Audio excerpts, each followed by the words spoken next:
আমরা এখন চেক করব আমার যে অ্যাসেটগুলো আমরা ইনক্লুড করলাম ফাংশনস পিএইচপিতে এটা ঠিকভাবে কাজ করছে কিনা এবং হেডার ফুটার ফাইল ক্রিয়েট করে আমাদের ইন্ডেক্সের হেডার ফুটার পার্টটাকে আলাদা করে ফেলবো। তো প্রথমে যে কাজটা করব আমরা WP head and WP footer function ব্যবহার করব যাতে করে ফাংশনস ডট পিএইচপি থেকে যেন ফাইলগুলো পেয়ে যায়।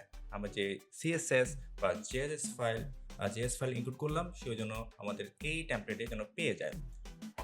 আমি চলছি ইন্ডেক্সে।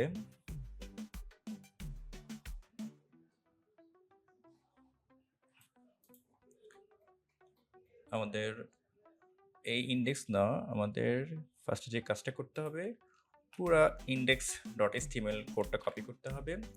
আমার যে ইন্ডেক্স ফাইল আছে সেখানে পেস্ট করব। তারপর আমরা যতগুলো ফাইল আছে লিঙ্ক সবগুলো কেটে দিব।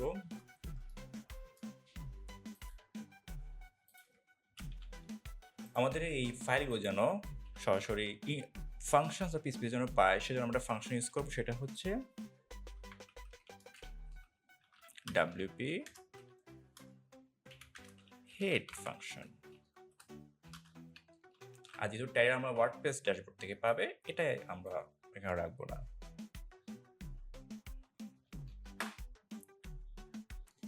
তারপর নিচে এসে আমরা যে কাজটা করব সেটা হচ্ছে এই ফাইলগুলো আমরা কেটে দিব। এখানে আমরা ফাংশন রাইট করব, লিখব সেটা হচ্ছে ডাব্লিউপি ফুটার। তাহলে ফুটারের জন্য যে জেএসগুলো লেখা ছিল সেগুলো ফাংশনস ডট পিএইচপি থেকে নিয়ে নেবে। আচ্ছা, আমাদের ফাংশন পিএইচপিতে সামান্য কিছু ভুল আছে। আমরা এখানে গেট থিম ফাইল ইউআরআই এখানে আমরা এল দিয়ে দিয়েছি, আমরা এটাকে কারেকশন করে নিব। আমরা আই প্রেস করব। এরপর যেহেতু আমাদের মেইন সিএসএস এখানে আমাদের ভার্সন প্রয়োজন নেই, এরপর আমাদের এটা হচ্ছে মেইন হবে। মেইন বানানোর দিকে অবশ্যই খেয়াল রাখতে হবে। মেইন যে কোয়েরি, যে যে কোয়েরি, কারণ বানান ভুল হলে কিন্তু কাজ করবে না। এখন আমরা যদি আমাদের ওয়ার্ডপ্রেস চলে যাই, এখানে গিয়ে অবশ্যই আগে দেখতে হবে সেটিংসের রেটিংয়ে অবশ্যই ইউর লেটেস্ট পোস্ট আছে কিনা। তারপর চলে যাবো আমরা অ্যাপিয়ারেন্স থিমস। এরপর আমাদের তৈরি করা ফিলোসফি থিম অ্যাক্টিভ করব। এরপর আমরা যদি ভিজিট করি, আই হোপ দেখতে পাবো আমাদের থিমটা মোটামুটি পেয়ে গেছে। আমার প্রবলেম হচ্ছে ইমেজটা পাইনি, আমরা সেই ইমেজটা নিয়ে আসব এবং পাশাপাশি দেখবো আমাদের সকল ফাইল ইনক্লুড হলো কিনা। রাইট বাটন ক্লিক করে ভিউ পেজ সোর্স, আমরা দেখতে পাচ্ছি আমাদের এই যে ফাইলগুলো ইনক্লুড হয়ে গেছে। চেক করব সবগুলো পেলো কিনা। হ্যাঁ, ফাইলটা পেয়ে গেছে, এটাও পেয়ে গেছে। আমরা এক এক করে সবগুলো চেক করব। মেইনটা পাইছে কি, মেইনটাও পেয়ে গেছে। আমাদের যে ফিলোসফি থিম সিসি ছিল এটাও পেয়ে গেছে। জেস চলে যাচ্ছে নিচে একটু, আমাদের এখানে প্লাগইনস এটাও পেয়ে গেল। মেইন ডট জেস এটাও কিন্তু পেয়ে গেছে। এখন আমরা যে কাজটা করব সেটা হচ্ছে আমাদের এই যে ইমেজটা আমরা সলভ করব। ইমেজটা আমরা কীভাবে নিয়ে আসবো? আমরা তো অবশ্যই মিডিয়া থেকে নিয়ে আসতে হবে। এখন কিন্তু আমরা স্ট্যাটিক্যালি যেটা বলি আমরা একটা ফাংশন লিখে ইমেজগুলো নিয়ে আসবো। আমরা প্রথমে চলে যাচ্ছি আমাদের ইমেজ ফোল্ডার, আমাদের HTML না, ইন্ডেক্স ডট পিএইচপি, এখানে যাব। আমাদের ইমেজ ফাইন্ড করব। ইমেজ যে ট্যাগটা আছে এই যে এটা কিন্তু সরাসরি আমাদের ওয়ার্ডপ্রেসে পাচ্ছে না। এটা পাওয়ার জন্য আমরা একটা ফাংশন লিখবো। পরবর্তীতে আমরা মিডিয়া থেকে আমরা আপলোড করব। এখানে পিএইচপি একটা ফাংশন আমরা রাইট করব, সেটা হচ্ছে gate template directory URI. Gate template directory URI অবশ্যই ইকো করতে হবে, পাশাপাশি স্পেলিং চেক করতে হবে। আমরা অবশ্যই টাইপিংয়ের সময় মিস্টেক করে স্পেলিং মিস্টেক করি, সেটা কিন্তু চেক করতে হবে। গেট টেমপ্লেট ডাইরেক্টরি ইউআরআই, আর ইমেজটা এখন পাবো আমরা অ্যাসেট।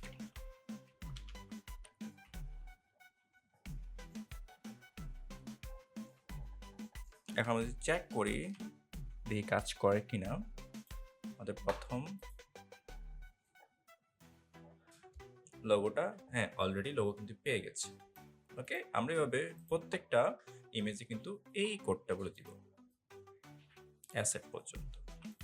আমাদের যতগুলো ইমেজ আছে,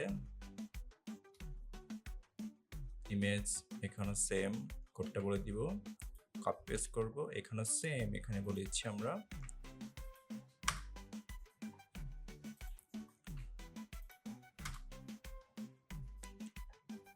এজ ইমেজ। এখানে যেহেতু কোডটা একটু এই যে এখানে দিয়ে দিব, পাশাপাশি এই যে সোর্স সেট এসআরসি সেট এখানেও দিয়ে দিব, তারপর এখানেও সেম করে দিয়ে দিব ইমেজ, এখানেও সেম 3 জায়গাতে আমরা পেস্ট করব।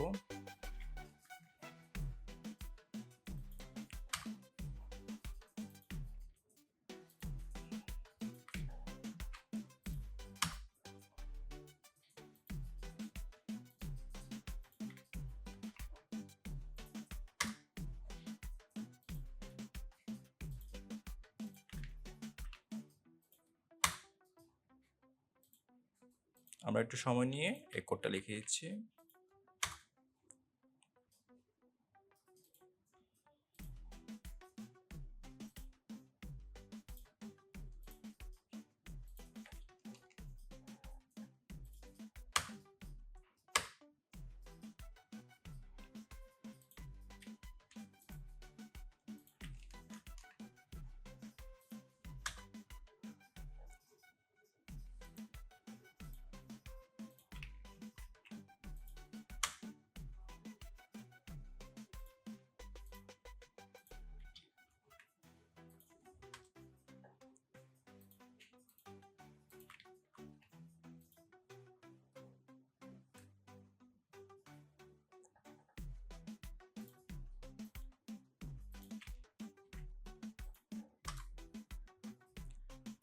ইমেজ সোর্স এটা ফুল দিয়ে দিব, আর এখানেও আছে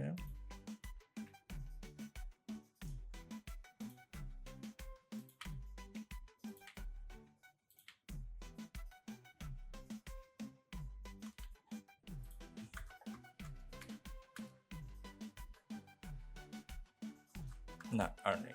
আমরা এখন চেক করি তো ইমেজগুলো পাচ্ছে কিনা, রিফ্রেশ। হ্যাঁ আমাদের চলে আসছে, এটাও চলে আসছে, হ্যাঁ সকল ছবি পেয়ে গেছে।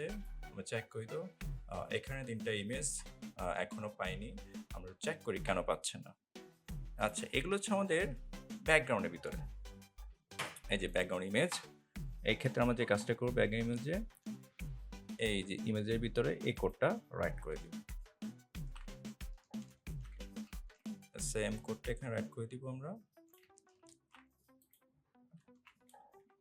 আমরা ব্যাকগ্রাউন্ড ইমেজ লিখে সার্চ করি,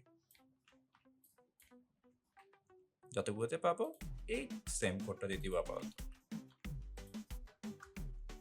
সেম এখন আমরা রাইট করব,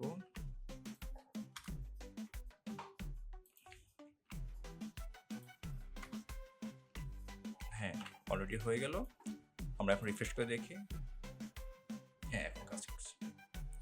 আর পাশাপাশি আমাদের যেটা দেখতে হবে সেটা হচ্ছে অডিও একটা ফাইল আছে, আমরা চলে যাই অডিও,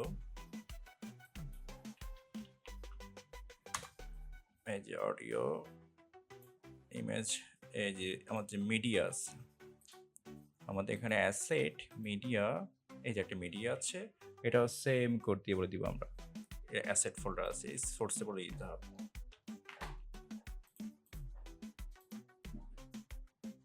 তা দেখতে পাচ্ছি আমরা ফাইনালি আমরা পোস্টগুলো নিয়ে আসলাম, আমরা ছবিগুলো নিয়ে আসলাম, আমাদের যে অডিও সেটা আমরা নিয়ে আসলাম।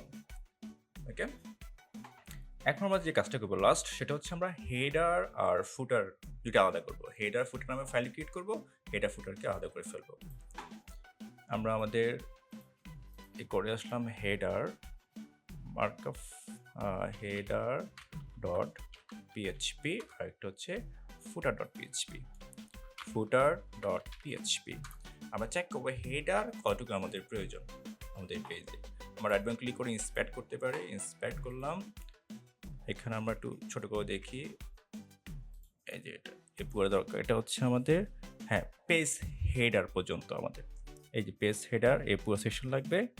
এটা হচ্ছে পপ সেকশন, তাহলে আমরা পেজ হেডার পর্যন্ত আমরা কাট করে নিব। আমাদের এই পুরো কোড পেজ হেডার এখানে স্টার্ট, এটা যেখানে শেষ হবে সেখান থেকে পুরো কোড, এই যে পুরো কোডটা আমরা নিয়ে কাট করলাম এবং এখানে আমরা লিখব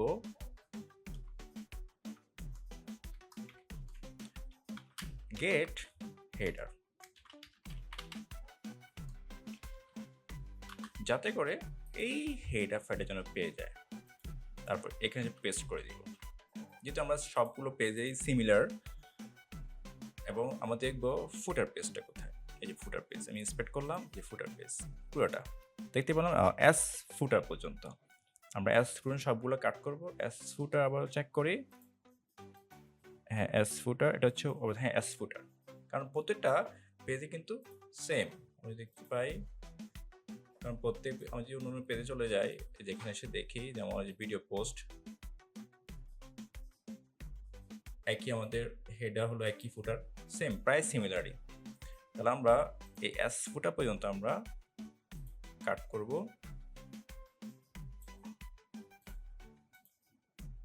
এখান থেকে আমরা চলে যাচ্ছি এই যে এস ফুটার। আমরা একটু আবার দেখি এই যে পুরো সেকশনটা, এই যে পুরোটা, এটা কিন্তু সকল পেজে কিন্তু সেম। আমি যদি চেক করি যে আমরা স্টাইলে যাই বা ব্লগে গেলাম, ভিডিওতে গেলাম, দেখতে পাচ্ছি প্রায় সেম।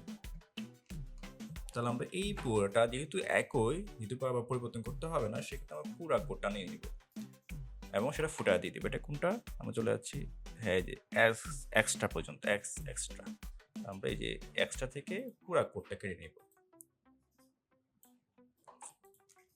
কাট করে এখানে আমরা লিখে দিব গেট ফুটার, যাতে করে ফুটার ডট পিসি ফাইলটা পেয়ে যায়। গেট ফুটার ফাংশন ইউজ করব আর ফুটারে সেটাকে পেস্ট করব। আর আমরা চেক করব ফাইনালি এটা কাজ করছে কিনা। রিফ্রেশ করলাম, ফুটারও পেয়ে গেছে, আমার হেডারও পেয়ে গেছে। আমি যদি এখন মেইন পেজে চলে যাচ্ছি, আমার হেডারও পেয়ে গেল, ফাইনালি ফুটারও পেয়ে গেল। আর যেহেতু আমি ফাংশনসে অলরেডি টাইটেল ট্যাগ নিয়েছি, সেক্ষেত্রে ইন্ডেক্সে আমার টাইটেলটা বলার প্রয়োজন নেই, মানে হেডারে সেটা আমি অলরেডি কেটে দিয়েছি। এর পাশাপাশি আমরা আমাদের যে বডি আছে, সেখানে অবশ্যই আমাদের ওয়ার্ডপ্রেস থেকে যে ডিফল্ট বডি ক্লাসগুলো আছে ওই জন্য পেয়ে যায়। এই জন্য আমরা এখানে একটা ছোট্ট একটা ফাংশন লিখব, পিএইচপি ইকো বডি ক্লাস। তাহলে বডির জন্য প্রয়োজনীয় যে ক্লাসগুলো আছে সেগুলো ওয়ার্ডপ্রেস প্রোভাইড করবে।